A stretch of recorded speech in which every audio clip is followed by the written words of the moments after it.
আমন্ত্রণ রাতের বাংলাদেশে আপনাদের সঙ্গে আছি আমি সৌমিত্র শুভ্র। শুরুতেই জানাবো শিরোনাম। আরও ভয়ঙ্কর হচ্ছে করোনা পরিস্থিতি। একদিনে ৬,০০০-এর বেশি শনাক্ত। সারা দেশে ১৪ দিনের শাটডাউনের সুপারিশ টেকনিক্যাল কমিটির। চেকপোস্টে কড়াকড়ি সত্ত্বেও ঠেকানো যাচ্ছে না চলাচল। গণপরিবহন না থাকায় হেঁটেই দীর্ঘ পথ পাড়ি দিচ্ছেন অনেকে। আমিন বাজার নেই আমার সবাই একত্রিত হয়ে আবার ব্রিজ পার হয়ে একসাথে আসতেছে। এটা কি লকডাউন হচ্ছে অ্যাকচুয়ালি বুঝতেছি। যেই কষ্ট করে আসলাম এই কষ্টতে আসার ছেড়ে না আসাই ভালোই ঢাকা শহরে। অনিশ্চয়তায় বঙ্গভ্যাক্সের ভবিষ্যৎ। বানর শিম্পাঞ্জির ওপর পরীক্ষায় অনড় বিএমআরসি। পরিস্থিতি বিবেচনায় দ্রুত সুরাহার পরামর্শ। সৈকত বন্ধ রেখে পরীক্ষামূলকভাবে খুলল কক্সবাজারের হোটেল।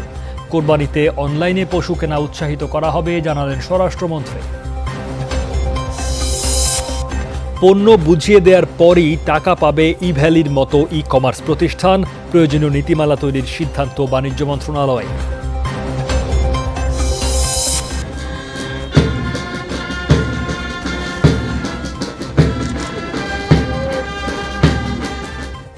দায়িত্ব নিলেন নতুন সেনাপ্রধান জেনারেল এস.এম. শফিউদ্দিন আহমেদ। বললেন, দূরত্ব রাখবেন না সেনাবাহিনী ও জনগণের মাঝে।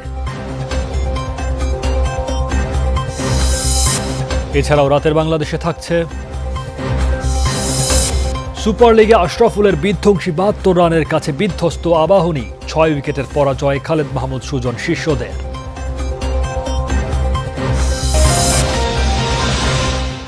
শিরোনামগুলো বললাম। আপনারা সবাই ঘরে এবং ঘরের বাইরে সব জায়গায় কিছুক্ষণ পর পর হ্যান্ড স্যানিটাইজার বা অন্য কোনো জীবাণুনাশক দিয়ে হাত ভালোভাবে জীবাণুমুক্ত করে নেবেন।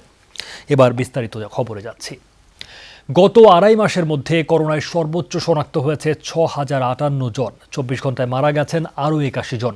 এ নিয়ে মোট প্রাণহানি দাঁড়িয়েছে ১৩,৮৬৮ জনে। স্বাস্থ্য দপ্তরের তথ্য মতে ২৪ ঘন্টায় নমুনা পরীক্ষা করা হয়েছে ৩০,৩৯১ জনের। পরীক্ষার অনুপাতে শনাক্তের হার ১৯.৯৩%। এই পর্যন্ত মোট শনাক্ত রোগীর সংখ্যা ৮,৭২,৯৩৫ জন। ২৪ ঘন্টায় সুস্থ হয়েছেন ৩,২৩০ জন। মোট সুস্থ ৭,৯৪,৭৮৩ জন। মৃত ৮১ জনের মধ্যে পুরুষ ৫৫ জন আর নারী ২৬। বিভাগভিত্তিক সর্বোচ্চ মৃত্যু হয়েছে খুলনায় ২৩, এছাড়া রাজশাহী ২০, ঢাকা ১৩, চট্টগ্রাম ৭, রংপুর ৭, সিলেট ৫, বরিশাল ৩, ময়মনসিংহ ৩। করোনার সংক্রমণ আশঙ্কাজনক বাড়তে থাকায় সারা দেশে শাটডাউনের পরিকল্পনা করছে সরকার। এক্ষেত্রে সরকারের প্রস্তুতি আছে বলে জানিয়েছেন জনপ্রশাসন প্রতিমন্ত্রী ফরহাদ হোসেন। তিনি জানান, পরিস্থিতি বিবেচনায় আরও কঠোর বিধিনিষেধ দেয়া হতে পারে। এর আগে সারা দেশে ১৪ দিন শাটডাউনের সুপারিশ করেছে কোভিড-১৯ সংক্রান্ত জাতীয় কারিগরি পরামর্শ কমিটি। আলমগীর স্বপনের রিপোর্ট। সীমান্তবর্তী জেলাসহ ঢাকার চারপাশে ৭ জেলায় লকডাউনের পরও কমছে না করোনার সংক্রমণ। গত আড়াই মাসের মধ্যে করোনায় সর্বোচ্চ শনাক্ত হয়েছে বৃহস্পতিবার ৬,০৫৮ জন, আর ২৪ ঘন্টায় মারা গেছেন আরও ৮১ জন। এ অবস্থায় জাতীয় কারিগরি পরামর্শ কমিটি করোনা সংক্রমণ নিয়ন্ত্রণে সারা দেশে ১৪ দিন সম্পূর্ণ শাটডাউনের সুপারিশ করেছে। কমিটি মনে করে, বর্তমান পরিস্থিতিতে জরুরি সেবা ছাড়া যানবাহন, অফিস, আদালত সহ সবকিছু বন্ধ রাখা জরুরি। এই যে পরামর্শ যে দেওয়া হলো যে লকডাউন করার, এটার তো প্রথম দুটো কারণ আছে। একটা কারণ হলো যে মানুষের চলাচলটাকে সীমিত করার জন্য। মানুষ যত বেশি চলাচল করবে ততই সংক্রমণ এক জায়গা থেকে আরেক জায়গায় ছড়াবে। তো মানুষকে কোনোমতেই বেঁধে রাখা যাচ্ছে না, তো সেই জন্য এটা করা হচ্ছে। এ অবস্থায় শাটডাউনের প্রস্তুতি নিচ্ছে সরকারও। পরিস্থিতি বিবেচনা করেই পরবর্তী সিদ্ধান্ত নেয়ার কথা জানিয়েছেন জনপ্রশাসন প্রতিমন্ত্রী। যেটা হচ্ছে যে সরকারের একটা প্রস্তুতি আছে, কঠোর একটা বিধিনিষেধ সেটি ঢাকা সহ এরকম যদি পরিস্থিতি তৈরি হয় তাহলে আমাদের হয়তো সেটা করতে হতে পারে, এবং সেরকম একটা প্রস্তুতি আমাদের আছে অলরেডি। আমরা খুবই গভীরভাবে এটা পর্যবেক্ষণ করছি। প্রয়োজন হলে আমরা হয়তো অল্প সময়ের মধ্যেও এটা সিদ্ধান্ত নিতে হতে পারে। করোনার সংক্রমণ আশঙ্কাজনকভাবে বৃদ্ধি পাওয়ায় আগের চেয়ে আরও কঠোর বিধিনিষেধ আসতে পারে বলে ইঙ্গিত দেন প্রতিমন্ত্রী। গত মাসে যেটা হলো, সেটা খুবই কঠোরভাবে আমাদের করতে হবে, সেটি হয়তো আরো কঠোরভাবে করতে হতে পারে। সংক্রমণ বৃদ্ধির মুখে ঢাকাকে বিচ্ছিন্ন করতে আশেপাশের 7 জেলায় 21 জুন লকডাউন ঘোষণা করেছিল সরকার। আলমগীর স্বপন, যমুনা নিউজ, ঢাকা। উত্তর ও দক্ষিণ পশ্চিমাঞ্চলে ভয়ঙ্কর হচ্ছে করোনা পরিস্থিতি। সীমান্তবর্তী জেলাগুলোর অবস্থা বেশি খারাপ। রাজশাহী মেডিকেলে একদিনে রেকর্ড 18 জন মারা গেছেন। রোগীর চাপ বাড়লেও বেড বৃদ্ধির আর কোনো সুযোগ নেই বলে জানিয়েছে হাসপাতাল কর্তৃপক্ষ। এদিকে সংক্রমণের ঊর্ধ্বগতিতে নতুন নতুন এলাকা লকডাউনের আওতায় এলেও বাড়েনি সচেতনতা। নতুন রোগীর ভিড় যেমন বাড়ছে তেমনি বাড়ছে মৃত্যুর মিছিল। রাজশাহী মেডিকেল কলেজ হাসপাতালে প্রিয়জনকে নিয়ে স্বজনদের এমন ছুটাছুটি গেল 1 মাস ধরে। রোগীর চাপ বাড়তে থাকায় 3 দফায় শয্যা বাড়ানো হয়েছে মেডিকেলের করোনা ওয়ার্ডে। নতুন করে আর শয্যা বাড়ানোর সুযোগ নেই বলছেন চিকিৎসকরা। জনবল সংকটে পরিস্থিতি সামাল দিতে বেগ পেতে হচ্ছে। নতুন নতুন ওয়ার্ড চালু করলে প্রচুর লোকজন লাগে, সেইটার একটা সমস্যা আছেই। সবারই হয়তো টেস্ট করতে হয়, কিছু টেস্ট, সেই টেস্ট করতে আমাদের একটা ডিলে হয়। তারপর হয়তো মানে ঔষধ টষধ দিতে যেও আমাদের একটু হিমশিকে। তারপর আমরা বিভিন্ন জায়গাতে সাপোর্ট নিয়ে ম্যানেজ করার চেষ্টা করছি। খুলনার 3টি হাসপাতালের করোনা ওয়ার্ডে গেল 24 ঘন্টায় মারা গেছেন 6 জন। আগের দিন এই সংখ্যা ছিল 13, তবে কমেনি নতুন রোগীর চাপ। সীমান্তবর্তী জেলা চুয়াডাঙ্গায় উদ্বেগজনক হারে বাড়ছে করোনা সংক্রমণ। তবে জেলায় শতভাগ শনাক্তের প্রতিবেদনকে অমূলক বলে দাবি করেছেন সিভিল সার্জন। র্যাপিড অ্যান্টিজেন যদি আমি 50টা করি, 50টা স্যাম্পলে যদি আমার 20টা পজিটিভ হয়, তাহলে ওই দিন আমার 20টা স্যাম্পল কাউন্ট হয়, যার কারণে 20টা পজিটিভ ওখানে 100% শো করে। 210টা স্যাম্পলের ভিতরে পজিটিভ হচ্ছে 90টা, তাহলে সেক্ষেত্রে পার্সেন্টেজ আমার ওই এভারেজ 52-3% চলে আসছে। করোনার আরেক হটস্পট দিনাজপুরে লকডাউন চললেও পরিস্থিতির অবনতি হচ্ছে। শনাক্তের হার 50% কাছাকাছি। গেল দুদিনের মতো আজও শিমুলিয়া বাংলাবাজার রুটে ফেরিতে ঢাকামুখী মানুষের চাপ ছিল। দূরপাল্লার বাস বন্ধ থাকলেও ভেঙে ভেঙে ঘাটে পৌঁছান যাত্রীরা। ভাড়াটা বমিতে আছে, মনে করেন এই জায়গা থেকে 5 কিলো চাই আবার নামাই দেয়। এদিকে ঢাকার আশেপাশের 7 জেলায় লকডাউনের 3য় দিনেও যান চলাচল নিয়ন্ত্রণ করা হয়। তবে সংক্রমণের ঊর্ধ্বগতিতেও সচেতন হয়নি বেশিরভাগ মানুষ। জাহিদ হাসান, যমুনা নিউজ। রাজধানী ঢাকাকে সুরক্ষিত রাখতে বিচ্ছিন্ন করার কৌশল খুব একটা কাজে আসছে না। দূরপাল্লার গাড়ি চলাচল বন্ধ থাকলেও হাজারো মানুষ হেঁটে ঢাকায় ঢুকছেন। একই অবস্থা ঢাকা থেকে বের হবার বেলায়ও। বিভিন্ন যানে ভেঙে ভেঙে গন্তব্যে যাওয়ার চেষ্টা করছেন যাত্রীরা। এই অবস্থায় প্রবেশ মুখে কড়াকড়ি থাকায় জরুরি যানকেও ঘন্টার পর ঘন্টা জটে আটকে থাকতে হচ্ছে।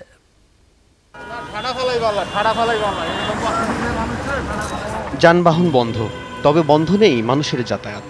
এই ছবি বলে দেয় ঢাকাকে বিচ্ছিন্ন করার কৌশল কতটা কাজে দিয়েছে। প্রতিদিন ঢাকায় অফিস করতে হাজার হাজার লোক আসেন লাগোয়া জেলাগুলো থেকে। অফিস খোলা থাকায় বাধ্য হয়ে রাস্তায় বেরিয়েছেন তারা। জীবন জীবিকার প্রশ্নও অনেকের। এই সকাল 8টা বাজে বের হইছি, এতক্ষণ গাড়ির জন্য খাড়াই থাকতে থাকতে এই মাত্র এখন অফিসে গেলে আরো বকা খাইতে হইব বসে। মানুষকে ভোগান্তি দেওয়া হচ্ছে, মানুষের অর্থনৈতিক সচ্ছলতাকে আরো কমিয়ে দেওয়া হচ্ছে। সব আমিনবাজার নেমে সব একত্রিত হয়ে আবার ব্রিজ পার হয়ে একসাথে আসতেছে। এটা কি লকডাউন হচ্ছে অ্যাকচুয়ালি বুঝতেছি না। অনেক কষ্ট হয়েছে। বাসা হলে সাবার ফুলবেরা আমিনবাজার ওই মোড়ায় নাইমা এই পর্যন্ত হাঁটি যাইতেছে। বাস ছাড়া বাকি সবই চলতেছে। বাস বন্ধ থাকায় মাইক্রো কিংবা সিএনজি চালিত অটোরিকশার রমরমা চাহিদা। চালকরা বলছেন ম্যানেজ করে চলছে ছোট গাড়ি, তবে কয়েক গুণ বেশি ভাড়া দিয়ে চলা মানুষের কণ্ঠে ক্ষোভের বিস্ফোরণ। লকডাউনটা কিসের, জনগণের না গাড়ির? এটা আল্লাহ জানে। আল্লাহ বিচার আমাদের কাছে দেবেন, বিচার আল্লাহর কাছে দেবো, আর কাছে বিচার দেবো না। এই কষ্ট, এই পরিশ্রম আমাদের কাছে আর আমাদের সহ্য হয় না। জনগণের কষ্ট কি হয় না হয় এগুলো তো জনগণ দিকে মানে ফলো করে না। মানুষ ডাবল কষ্ট, ডাবল মানে এই কি এটা বুঝতে পারছি না। অনেকে হয়তো কিছু টাকা দিয়ে ছুটা যায়, আবার অনেক জায়গায় মামলা দেয়। আমাকে জায়গায় জায়গায় টেয়া দিতে হয়, সার্জেন্টে দিতে হয়, পুলিশে দিতে হয়, তারপর আমাকে গাড়ি চালাতে হয়। প্রবেশ মুখে ঢাকার দিকে আসা গাড়ি ঘুরে দেয়, তৈরি হচ্ছে দীর্ঘ যানজট। রোদ বৃষ্টিতে নাকাল হচ্ছেন চলাচলকারীরা। করোনা সংক্রমণ ঠেকাতে সরকারের এই সিদ্ধান্তকে স্বাস্থ্য সংশ্লিষ্টরা সাধুবাদ জানালেও খেটে খাওয়া মানুষের আপত্তি শুরু থেকেই। তাদের দাবি, রুজি রুটির বন্দোবস্ত না করে কোনো বিধিনিষেধই মানা সম্ভব নয়। আমরা তো পেটের দায় বের হইছি, এখানে যারা আছে সবাই পেটের দায় বের হইছে। আল আমিন হক, যমুনা নিউজ, ঢাকা। অনুমোদন জটিলতায় আটকে গেছে দেশীয় ভ্যাকসিন উৎপাদনের সম্ভাবনা। বানর বা শিম্পাঞ্জির দেহে ট্রায়াল বিতর্কে অনিশ্চিত হয়ে গেছে বঙ্গভ্যাক্সের ভবিষ্যৎ। নিয়ন্ত্রক সংস্থা medical research council BMRC hard লাইনে বানরে পরীক্ষা লাগবেই। মহামারী বিবেচনায় বিষয়টি দ্রুত সুরাহা করার তাগিদ বিশেষজ্ঞদের। মাহফুজ বিশু জানাবেন বাকিটা। করোনার টিকা জোগাড়ে মরিয়া বাংলাদেশ। দাম বা টাকা পয়সা নিয়েও সমস্যা নেই, তারপরও টিকার রাজনীতি আর কূটনীতির শিকার হতে হচ্ছে বাংলাদেশের মতো দেশগুলোকে। আশ্বাস আমি বলি মোলা দেখাচ্ছেন সবাই, সলিউশনটা হবে যখন আমরা নিজেরা তৈরি করব। দেশে উৎপাদনের প্রবল সম্ভাবনা আটকে গেছে অনুমোদনের অপেক্ষায়। মানবদেহে ট্রায়াল আবেদনের 5 মাস পর বিএমআরসির ইথিক্যাল কমিটি জানিয়েছে কেবল ইঁদুরের উপর পরীক্ষার ফলাফল দেখে হিউম্যান ট্রায়াল করা যাবে না, বানর বা শিম্পাঞ্জির দেহে পরীক্ষা বাধ্যতামূলক। একটা সাকসেসফুল ভ্যাকসিনও পৃথিবীতে প্রাইমেট অর্থাৎ মানকি বা শিম্পাঞ্জি দ্বারা হইছে প্রমাণ ছাড়া আমি এখন নিজে 1 বছর আগে তারা চেষ্টা করলে এটা এতদিন হয়ে ওঠে পারমিশন হয়ে যেত। আমাদের কোনো ক্ষমতা নাই, ইভেন মাননীয় প্রধানমন্ত্রীও করলেও সেটা I have to if it come to that situation তাহলে আমাদের রিজাইন দিতে হবে। আমরা তো পারবো না, কারণ একটা দেশকে তো আমরা এই করতে পারবো না। গ্লোব বায়োটেক অবশ্য বলছে ভিন্ন কথা। তাদের দাবি আবিষ্কৃত এমআরএনএ ভ্যাকসিন বঙ্গভ্যাক্স সিনথেটিক্যালি তৈরি, তাই ক্লিনিক্যাল ট্রায়ালের জন্য বানরে পরীক্ষা অপরিহার্য নয়। মডার্না এবং ফাইজার তারা যেমন ক্লিনিক্যাল ট্রায়ালে ফেজ 3 পর্যায়ে তারা করেছে, আমরা যদি প্রয়োজন হয় আমরা সেটা করব, কিন্তু আমরা এখন আমাদের ক্লিনিক্যাল ট্রায়ালের ফেজ 1 এবং ফেজ 2 অনুমতি দেওয়া হোক। আমরা পার্শ্ববর্তী একটা দেশে যোগাযোগ করেছি, তারা বলছে এটা G2G পদ্ধতিতে আবেদন করতে হবে, তারপরে ওনারা বিবেচনা করে দেখবে। ওই আবেদনের পাওয়ার সাথে সাথে আমরা কিন্তু সচিব বরাবর কিন্তু আমরা একটা চিঠি লিখেছি। ফাইজার বায়োএনটেক ও মডার্নার ভ্যাকসিনও একই প্রযুক্তির। সংক্রমণের শুরুর দিকে 20 মার্চ 2020 যুক্তরাষ্ট্রের মডার্না বানরের উপর পরীক্ষা ছাড়াই সিয়াটলে মানবদেহে ট্রায়াল করে এবং অনুমোদনও পায়। কাজেই বিএমআরসির ইথিক্যাল কমিটির বিষয়টি বিবেচনার সুযোগ আছে এখনো। প্যান্ডেমিকের ক্ষেত্রে যদি ওনারা মনে করেন, তাহলে বিবেচনা করেন, সদাই বিবেচনা করেন, তাহলে এটা করতে পারে, ডিসিশন দেখতে পারে, সবকিছু তাদের প্রিক্লিনিক্যাল ডাটাটাও দেখতে পারেন, নীতিগতভাবে অনুমোদন দিতে পারেন। ভারতের নিজস্ব টিকা কোভ্যাক্সিন মানবদেহে 3য় ধাপের ট্রায়াল শেষ করার আগেই অনুমোদন পায়। প্রধানমন্ত্রী নরেন্দ্র মোদীও নিয়েছেন সেই টিকা। মাহফুজ মিশু, যমুনা নিউজ, ঢাকা। করোনা সংশ্লিষ্ট আরও খবর থাকছে সংবাদের পরের অংশে। অনলাইনে অর্ডারকৃত পণ্য বুঝে পাওয়ার পর টাকা ছাড় হবে, আর এই পেমেন্ট গেটওয়ে নিশ্চিত করবে বাংলাদেশ ব্যাংক। ডেবিট ও ক্রেডিট কার্ড এবং মোবাইল ব্যাংকিং মাধ্যমে অনলাইনে কেনাকাটা করতে হবে। শিগগিরই ই কমার্স পরিচালনা নীতিমালা করবে সরকার। বিকেলে বাণিজ্য মন্ত্রণালয়ে অনুষ্ঠিত সভায় এই সিদ্ধান্ত নেওয়া হয়েছে। বিস্তারিত সুশান্ত সিনহার রিপোর্টে। কখনো অর্ধেক দাম, কখনো বিশাল ডিসকাউন্ট দিয়ে অনলাইনে পণ্য কেনার লোভনীয় অফার দিচ্ছে বিভিন্ন ই কমার্স কোম্পানি। যারা অস্বাভাবিক অফার দেয় তারা সন্দেহজনক আচরণ করতে পারে। ক্রেতারা অর্ডার দেওয়ার পর পণ্যের দাম চলে যায় ইভ্যালি, অ্যালিশা মার্ট, দারাজ, ধামাকা সহ ই কমার্স ব্যবসায়ীদের কাছে। সময় মতো পণ্য না পাওয়ার অভিযোগ বাড়ছে দেশে। সেই সমস্যা কাটাতে এবার ক্রেতা ও বিক্রেতার মধ্যে তৃতীয় পক্ষের ব্যবস্থাপনায় টাকা রেখে লেনদেন করার উদ্যোগ নিচ্ছে বাংলাদেশ ব্যাংক। পেমেন্ট গেটওয়ে অর্থাৎ ক্রেতার টাকা জমা থাকবে ব্যাংক বা আলাদা একটি প্রতিষ্ঠানে, যারা ক্রেতার কাছে পণ্য পৌঁছানোর সাথে সাথে সেই টাকা বিক্রেতার অ্যাকাউন্টে পাঠিয়ে দেবে। বাংলাদেশ পেমেন্ট গেটওয়েগুলো কন্ট্রোল করবে, যাতে পণ্য ডেলিভারি হলে পরে পেমেন্টটা হয়। ভোক্তা যখন কিনবে পেমেন্টটা দিবে, ওই ব্যাংকের সিস্টেমে থেকে যাবে, গেটওয়েতে থেকে যাবে। ডেলিভারি মেসেজ পেলে তখন তারা দেবে। ই কমার্সের জন্য আমরা একটা পুরো পরিপূর্ণ আইন নিয়ে কাজ চলেছে, তার এসওপিটাও রেডি হয়েছে। আমরা চাইছি যে এটা ই কমার্স তো দরকার, কিন্তু মানুষ যেন চিটেড না হয়। ই কমার্স ব্যবসায়ীরাও বলছেন ভবিষ্যৎ ভালো ই কমার্সের, তাই তারাও চান নিয়ম মেনে ব্যবসা করতে।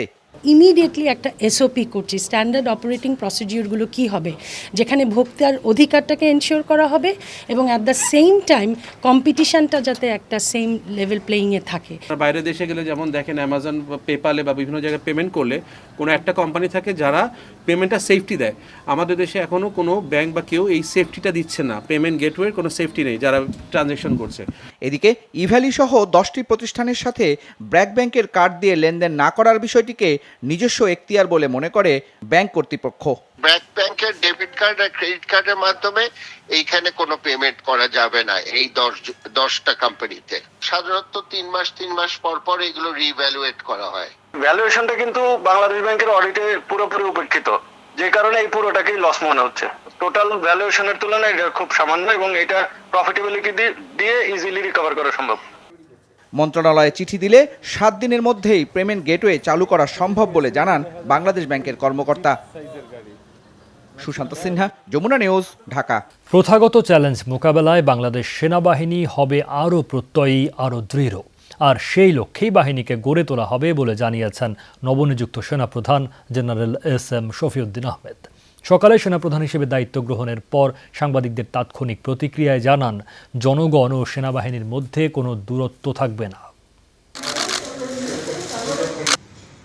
দেশের 17তম সেনাপ্রধান হিসেবে বৃহস্পতিবার সকালে গণভবনে জেনারেল র্যাঙ্ক ব্যাজ পরানো হয় শফিউদ্দিন আহমেদকে। প্রধানমন্ত্রী শেখ হাসিনার উপস্থিতিতে তাকে ব্যাজ পরান নৌ ও বিমান বাহিনী প্রধান। এ সময় নবনিযুক্ত সেনাপ্রধানকে ফুল দিয়ে অভিনন্দন জানান প্রধানমন্ত্রী শেখ হাসিনা।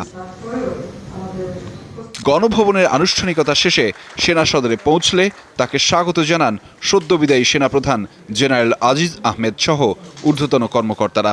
আনুষ্ঠানিকভাবে নতুন সেনাপ্রধানকে দায়িত্ব বুঝিয়ে দেয়া হয়। তাৎক্ষণিক প্রতিক্রিয়ায় সেনাপ্রধান বলেন, মুজিব শতবর্ষে সেনাপ্রধানের দায়িত্ব পাওয়া তাৎপর্যপূর্ণ। প্রথাগত চ্যালেঞ্জ মোকাবেলায় বাংলাদেশ সেনাবাহিনী কাজ করে যাবে। জনগণ ও সেনাবাহিনীর মধ্যে কোনো দূরত্ব থাকবে না বলেও জানান নতুন সেনাপ্রধান। আমরা সচরাচর যে দায়িত্ব পালন করে থাকি সেই দায়িত্বগুলো আমরা যাতে সঠিকভাবে পালন করতে পারি। চ্যালেঞ্জ মোকাবেলা করে বাংলাদেশ সেনাবাহিনী তার অভীষ্ট লক্ষ্যে পৌঁছাতে যা করণীয় তাই যেন আমার নেতৃত্বে করতে পারে, সেই জন্য আপনাদের সকলের সহযোগিতা কামনা করছি। সেনাবাহিনী সম্বন্ধে যা কিছু জনগণের জানার আগ্রহ আছে সেগুলো আমরা জানাবো। দায়িত্ব নেয়ার পর জেনারেল শফিউদ্দিন আহমেদকে সেনাকুঞ্জে গার্ড অব অনার প্রদান করা হয়। এ সময় নবনিযুক্ত সেনাপ্রধান গার্ড পরিদর্শন ও বৃক্ষরোপণ করেন। এদিকে বৃহস্পতিবার সকালে শিখা অনির্বাণে ফুল দিয়ে শহীদদের প্রতি শ্রদ্ধা জানান বিদায়ী সেনাপ্রধান। পরে সামরিক রীতিতে কর্মকর্তারা বিদায় জানান জেনারেল আজিজ আহমেদকে। আহমেদ রেজা, যমুনা নিউজ, ঢাকা।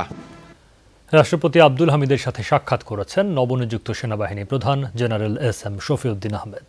সন্ধ্যায় বঙ্গভবনে নবনিযুক্ত সেনাপ্রধানকে শুভেচ্ছা জানান রাষ্ট্রপতি। এ সময় তিনি বলেন, দুর্যোগ সহ সংকটময় মুহূর্তে জাতির প্রয়োজনে সেনাবাহিনী সব সময় এগিয়ে এসেছে। জনগণের প্রয়োজনে সব সময় তাদের পাশে দাঁড়াতে সেনাবাহিনীর প্রতি আহ্বান জানান রাষ্ট্রপতি। সাক্ষাৎকালে নতুন সেনাপ্রধান দায়িত্ব পালনে রাষ্ট্রপতির দিক নির্দেশনা ও সার্বিক সহযোগিতা কামনা করেন।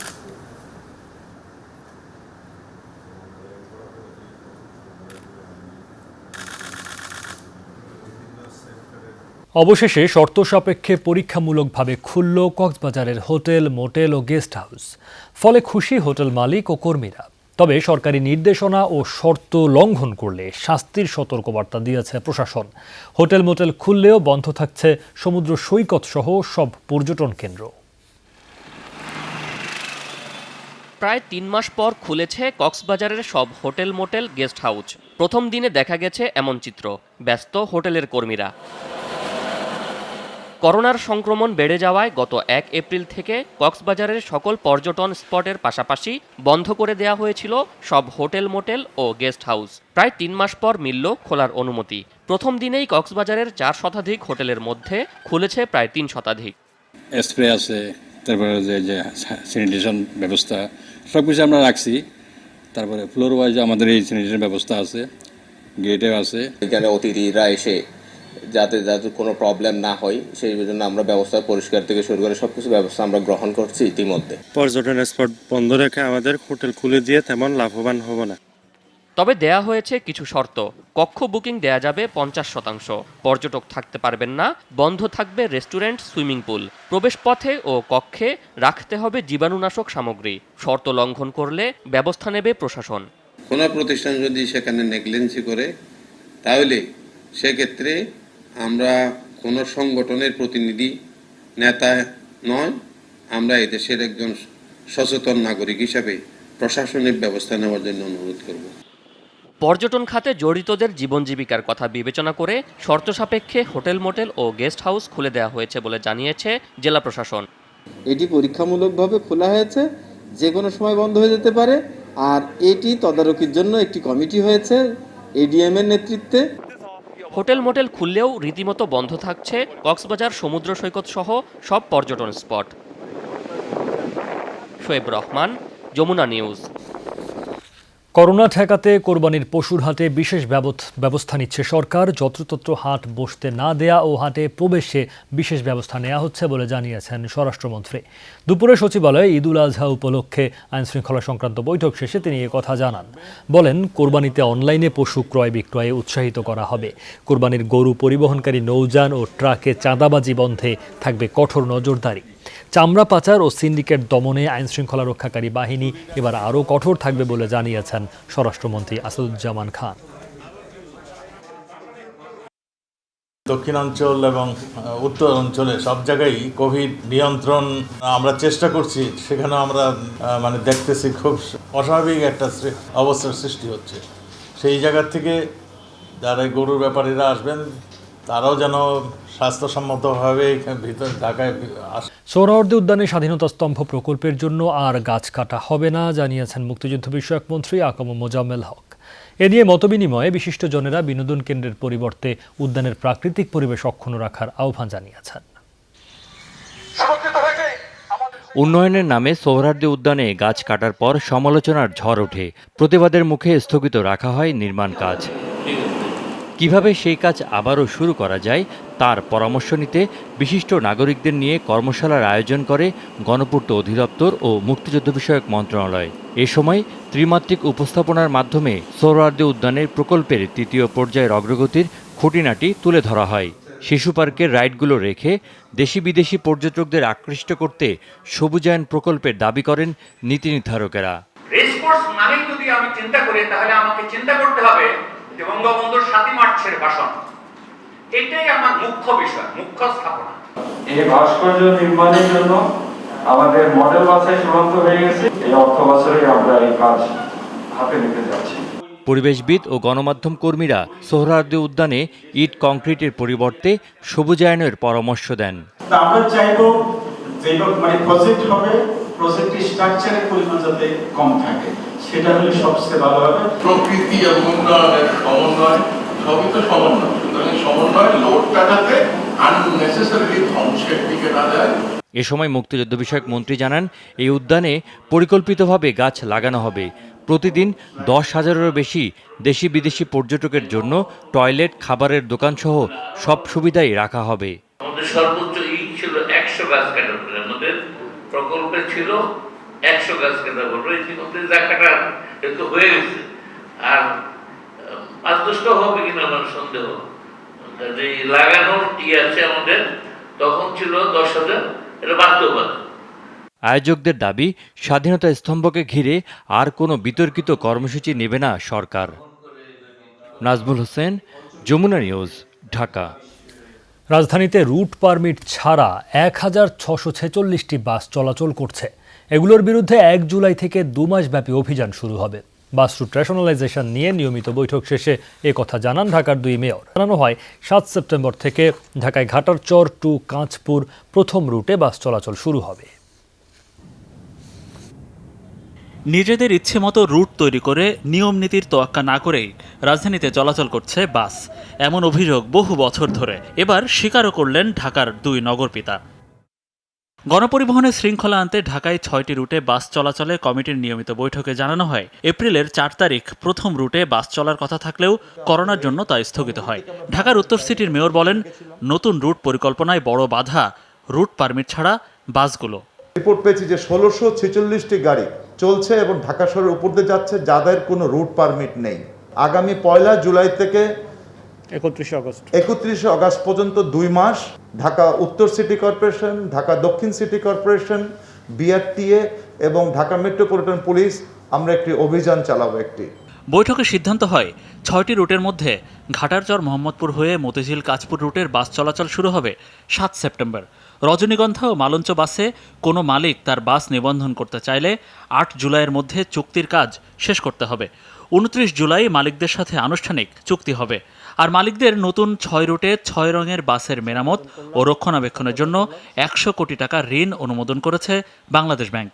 আমরা আগামী ৭ই সেপ্টেম্বর ২০২১ আমরা এই ঘাটার চর থেকে সেই সাইনবোর্ড পর্যন্ত গতিশীল হয়ে আমাদের এই সড়ক পথে, এই যাত্রাপথে আমাদের এই বাস রুট রেশনালাইজেশন আমরা কার্যকর করতে চাচ্ছি। একটা যে মানদণ্ড আমরা সৃষ্টি করেছি, সেই মানদণ্ড অনুযায়ী বাসগুলো হতে হবে।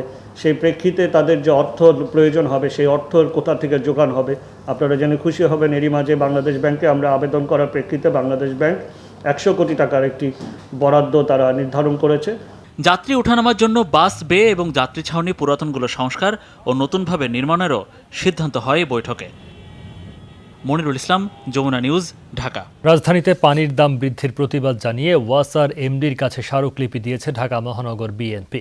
সকালে ঢাকা মহানগর উত্তর ও দক্ষিণ বিএনপি নেতারা ওয়াসা ভবনে গিয়ে কর্তৃপক্ষের কাছে স্মারকলিপি পৌঁছে দেন। স্মারকলিপিতে বলা হয়, করোনা মহামারীতে বেকার ও দরিদ্রের সংখ্যা বেড়েছে। এমন পরিস্থিতিতে ওয়াসার পানির দাম বৃদ্ধি মরার ওপর খাড়ার ঘা। এই সিদ্ধান্তকে অমানবিক, অযৌক্তিক ও গণবিরোধী বলেও মনে করেন মহানগর বিএনপির নেতারা। পানির দাম বৃদ্ধির সিদ্ধান্ত বাতিল করে নগরবাসীর জন্য নিরবচ্ছিন্ন, নিরাপদ ও সুপেয় পানি সরবরাহের জোর দাবি জানান বিএনপি নেতারা। সত্য লুকানো আর অসত্যের সাথে সখ্য বিএনপির পুরনো অভ্যাস বলে মন্তব্য করেছেন আওয়ামী লীগ সাধারণ সম্পাদক ওবায়দুল কাদের। সকালে ভার্চুয়াল ব্রিফিংয়ে এই মন্তব্য করেন তিনি। রাজনীতির প্রতিপক্ষ থাকবে তাই বলে সাদাকে সাদা বলা যাবে না, এমনটি নয়। আমরা তো আপনাদের রাজনীতির মাঠে প্রতিদ্বন্দ্বী মনে করি, কিন্তু বিএনপি বাংলাদেশ আওয়ামী লীগকে মনে করে শত্রু জ্ঞান করে। আপনারা আন্দোলনের নামে আগুন, সন্ত্রাস, জনগণের সম্পদ ধ্বংসের রাজনীতি পরিত্যাগ করুন। জমি দখলের জন্য ভাড়াটে সন্ত্রাসী হিসেবে কাজ করছে এমন 2 সন্ত্রাসীকে অস্ত্রসহ গ্রেফতার করেছে মহানগর গোয়েন্দা পুলিশ। দুপুরে ব্রিফিংয়ে পুলিশ জানায়, হাজারীবাগের শিকারিটোলা এলাকায় জমির বিরোধকে কেন্দ্র করে জায়গার মালিককে লক্ষ্য করে গুলি করে রফিকুল ইসলাম রতন এবং আরমান। পরে অভিযোগের ভিত্তিতে তাদের অস্ত্রসহ গ্রেফতার করা হয়। গ্রেফতারকৃত রফিকুল ইসলাম এর আগে হত্যা মামলায় 22 বছর কারাভোগ করে 2017 সালে মুক্তি পায়। এই 2 জনের কাছ থেকে একটি বিদেশি রিভলভার, পিস্তলের ম্যাগাজিন, 2 রাউন্ড গুলি ও মোটরসাইকেল জব্দ করা।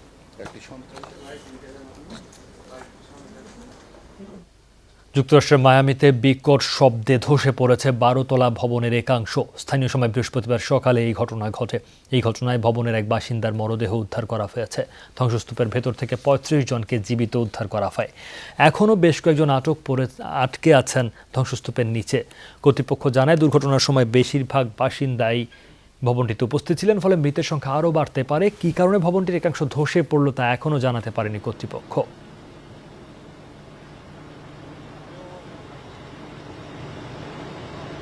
সঠিক সময়ে জম্মু কাশ্মীরকে আবারও রাজ্যের মর্যাদা ফিরিয়ে দেয়া হবে বলে জানিয়েছেন ভারতের প্রধানমন্ত্রী নরেন্দ্র মোদী।